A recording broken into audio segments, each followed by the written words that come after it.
Untuk itulah pada malam hari ini Indonesia Business Forum mengangkat tema mengenai lampu merah utang pemerintah. Dan untuk membahas tema kita pada malam hari ini saya sudah bersama dengan 2 orang narasumber di studio dan 1 orang narasumber yang terhubung melalui video conference. Yang pertama saya sapa adalah Bang Rizal Ramli, ekonom yang merupakan Menteri Keuangan di periode 2000-2001 serta Menko Maritim di 2015-2016. Berikutnya saya akan sapa di sebelah beliau ada Bang Kamarul Samad yang merupakan anggota Komisi 11 DPR RI dari fraksi Partai Gerindra. Bang Samad, selamat malam. Selamat malam, Mbak. Sehat ya, Bang? Alhamdulillah sehat. Makin deg-degan kemarin juga setelah ketemu BPK juga ya? Itu dia. Dan kami sebenarnya juga sudah mengundang BPK. Saya bersurat langsung dan berkomunikasi dengan Ketua BPK, tetapi tidak ada jawaban beliau sekalipun pesan saya terbaca. Dan saya juga sudah mengkomunikasikan kepada Kehumasan BPK, tetapi Kehumasan menyatakan bahwa tidak akan mengirimkan perwakilan untuk bisa berdiskusi bersama dengan kita. Termasuk juga Kementerian Keuangan yang sudah kita surati untuk berkenan mengirimkan perwakilan di sini berdiskusi bersama berkaitan mengenai kondisi keuangan negara, apalagi posisi hutang yang semakin lama terus bertambah dan diperburuk dengan kondisi terus memburuknya dan bertambahnya peningkatan jumlah pasien positif COVID. Nah, sekarang kita mau tanya saja kepada Komisi 11 yang bersinggungan langsung dengan kolega-kolega dan mitranya. Kemarin juga sudah bertemu dengan BPK ya, Bang. Nah, ini situasinya ketika itu, bagaimana sebenarnya pembicaraannya? Jadi sebetulnya kemarin baru disampaikan pengantar hasil pemeriksaan, laporan hasil pemeriksaan BPK pada sidang paripurna. Kita baru menjadwalkan Komisi 11 untuk rapat konsultasi dengan BPK dalam akhir masa persidangan ini.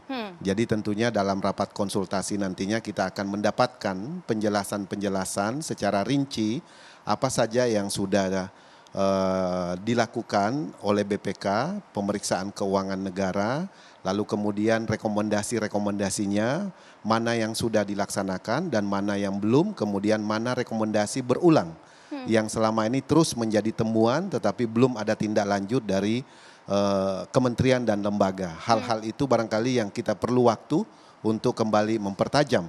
Tetapi secara umum kita melihat bahwa laporan keuangan pemerintah untuk 2020 itu BPK memberikan wajar tanpa pengecualian. Artinya bahwa hasil pemeriksaan mengindikasikan tidak ada masalah. Lalu kemudian dalam pidato di sidang paripurna beliau mengatakan ada kekhawatiran. Nah, sejauh mana kekhawatiran itu yang kita perlu penjelasan lebih detail dari BPK terhadap kekhawatiran itu.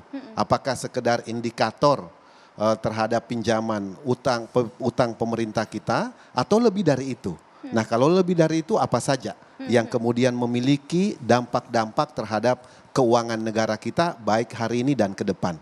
Begitu, Mbak. Jadi terakhir belum ada komunikasi lebih lanjut berkaitan mengenai penjelasan kekhawatiran ini ya? Masih kita akan agendakan untuk rapat konsultasi. Sebelumnya sudah kita ajukan tetapi BPK minta setelah disampaikan pada sidang paripurna. Sekali lagi kami sebenarnya sudah mengundang pihak BPK untuk kita sama-sama berdiskusi di sini. Paling tidak mengurangi kekhawatiran masyarakat yang makin deg-degan dengan pernyataan Kepala BPK. Kira-kira seperti itu. Tapi kalau bicara tentang kondisi keuangan, semenyedihkan itukah anggaran kita? Jadi kalau APBN kita, kalau kita bicara APBN untuk 2020 dan 2021 memang tentu kita mengalami satu situasi yang tidak lazim, tidak seperti biasanya karena ada regulasi baru yang dikeluarkan oleh Presiden Jokowi yaitu Perpu nomor 1 tahun 2020 dan ada kondisi eksternal yang kita sama-sama punya persepsi bahwa ini adalah kondisi extraordinary yang harus kita atasi bersama sehingga Perpu nomor 1 itu kemudian DPR memberikan political approve sehingga menjadi Undang-Undang nomor 2 di tahun 2020. Dengan harapan tentunya kita berharap dengan adanya undang-undang itu tetap menganut prinsip-prinsip kehati-hatian dalam merumuskan perpres atau turunan peraturan daripada undang-undang itu supaya kemandirian fiskal kita lalu kemudian fiscal sustainability kita tetap bisa terjaga dan juga Yang terpenting adalah pengendalian defisit kita, kemudian yang bahasa pemerintah itu selalu sebut di hilirnya adalah spending better, yaitu bagaimana mewujudkan supaya belanja itu betul-betul berkualitas. Begitu, Mbak. Sudah. Tapi apakah kemudian separah itu ketika beban hutangnya sedemikian berat, defisitnya juga semakin meluas, dan tax ratio pun juga semakin turun, Bang Kamrul Samad? Akhirnya tax amnesty ya? Iya, jadi sebetulnya kalau kita mau melihat flashback ya, seperti yang Dr. Risa Ramli sampaikan tadi, APBN kita kalau kita lihat di masa Orde Baru, di masa Presiden Soekarno yang menganut istilah anggaran moneter, kemudian di mana kebutuhan pembiayaan dalam negeri itu mengambil satu kebijakan dengan money printing. Lalu kemudian ternyata berdampak hyperinflasi, sehingga inflasi kita waktu itu tahun 1966 mencapai 650%. Sehingga tahun 1967, waktu itu masih Presiden Soekarno yang menjadi presiden, tapi pemerintahan sudah mulai dikendalikan oleh Jenderal Soeharto. Karena semangat Presiden Soekarno sebetulnya adalah semangat berdikari, semangat mandiri, di mana utang luar negeri itu betul-betul sangat selektif pada zaman itu. Jadi lebih memilih jalan mencetak uang daripada memprioritaskan kebijakan pinjaman luar negeri. Itu yang dilakukan oleh Presiden Soekarno. Lalu di masa Orde Baru, kebijakan itu kemudian dirubah dengan pendekatan sistem anggaran yang lebih berimbang gitu ya. Jadi di mana utang luar negeri itu harus dimasukkan dalam pos anggaran pembangunan. Jadi tidak sekedar sebagai pinjaman saja. Lalu kemudian selalu harus diharapkan pemerintah supaya ada saving internal. Selisih antara penerimaan dalam negeri dengan belanja negara, itulah saving internal. Jadi waktu itu betul-betul ditekankan bahwa kita harus punya tabungan di dalam negeri. Nyatanya sekarang? Iya, dan sehingga kemudian utang luar negerinya juga harus betul-betul dibelanjakan untuk pos pembangunan. Nah itu yang kelihatan sekali. Nah sejak tahun 2000, kemudian di masa reformasi kita kemudian merubah arah kebijakan APBN kita dengan kebijakan yang lebih defisit budgeting.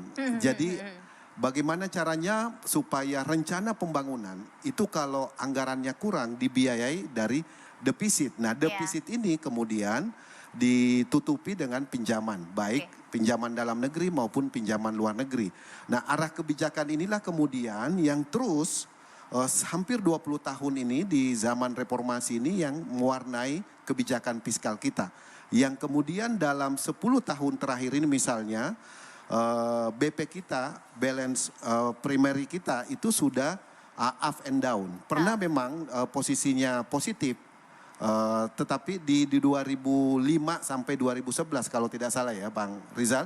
Kemudian di 2018 mendekati nol, dan 2019 dan 2020 kita sudah minus yang disampaikan oleh Dr. Risa Ramli tadi. Dan artinya apa? Bahwa belanja rutin, kemudian belanja operasional pemerintahan hari ini harus kita akui step by step itu sudah mulai dibiayai daripada pinjaman. Dan ini yang harus kita waspadai, bisa kemudian membuat arah kebijakan fiskal kita tidak berkesinambungan lagi. Seperti itu.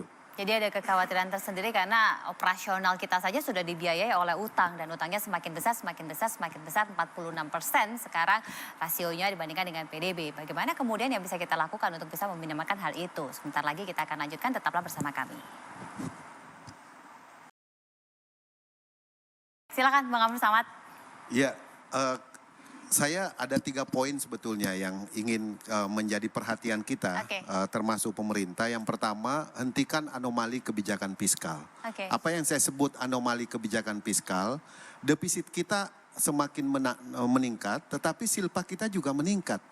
Apa artinya? Bahwa realisasi utang kita itu lebih besar daripada kebutuhan. Oke.